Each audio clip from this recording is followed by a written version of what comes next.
The Labour Party is locked in a bitter dispute with its biggest union backer over the selection of a candidate for a safe seat in Scotland. The party has suspended the selection procedure in Falkirk after a report last week alleged that the Unite union broke the rules to help ensure the success of a favoured candidate. Our political correspondent Michael Crick reports. Falkirk's famous these days for its wheel, a spectacular millennium structure which raises canal boats. But now Falkirk's in the headlines for grand schemes of a different kind, involving a spectacular rise in Labour Party recruits.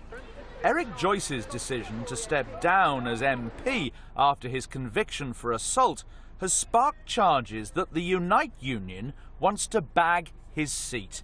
The allegation is that some people woke up one morning and there was Labour Party membership cards through their letterbox and that they hadn't signed any paperwork and they hadn't paid any money to the Labour Party. Do you think that has happened? Well, I won't know that until I find... Come on, you're a local councillor, you must know what's going... You must know the gossip. Yeah, I do know what the gossip is, and I'm mindful I'm on television, and I'm saying that's the allegation. There is certainly a lot of talk that that is what happened in Bonnybridge in this constituency. It's alleged that many Unite members here at Ineos's site at the Grangemouth oil refinery were signed up to the Labour Party without knowing it, and that another batch was put on the books late one night at a local pub, members of other unions whose subs were paid by Unite. And it's said that when staff at Labour HQ expressed doubts over big batches of new Falkirk members, an official insisted they should be processed anyway.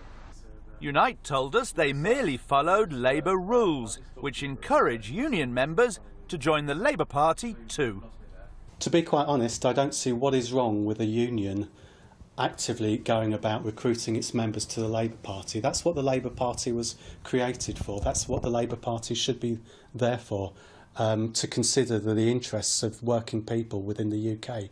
And if a union is going around recruiting its members in order to ensure that a union voice is maintained within the Labour Party, I don't see what is wrong with Unite doing that. I don't see what is wrong with any union taking on that role.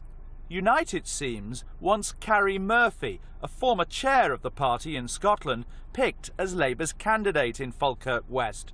She works for Labour campaign boss and long-time fixer Tom Watson, and she's also close to the Unite boss Len McCluskey, who once shared a house with Watson. This former Labour MP for Falkirk, no longer in the party, fears Unite's now getting rather too strong. Unite, just like any other union, is perfectly entitled to encourage their members to join the Labour Party, but I would suggest that other unions should act similarly. I mean, I think that there is something unhealthy in any constituency Labour Party or any party's constituency association where you get one block of people dominating the others. The Labour High Command a comment on its report into Falkirk West, beyond saying that it did find evidence to raise some concerns about the legitimacy of some members. They acted swiftly, they claim, and with thoroughness. But the Labour leadership refuses to publish its report into Falkirk, much to the dismay of many members round here. It's all a big dilemma for Ed Miliband, who owed his election to union members.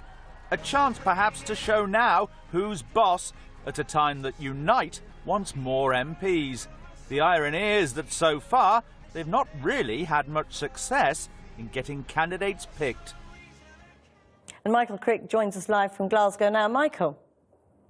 Yes, well, first of all, I should stress that nobody's actually suggesting that Carrie Murphy herself, the Unite's favoured candidate, is actually nobody's suggesting that she's done anything wrong. Tonight, Unite has issued a really angry statement about all of this, saying that the Labour Party's decision to put the local party in special measures is at best an extreme overreaction, at worst the product of an anti-union agenda. They say that yesterday some of their officials were allowed to go and read the Labour Party report on Falkirk, but not to have a copy, and that they think that the allegations involve no more than a handful of people, and therefore to exclude around 150 people from the future selection process, as is proposed, is utterly disproportionate, say Unite. They think that it results from a desire from some in the party to minimise trade union involvement in parliamentary selections. So quite a punch-up here between Ed Miliband and his biggest backer.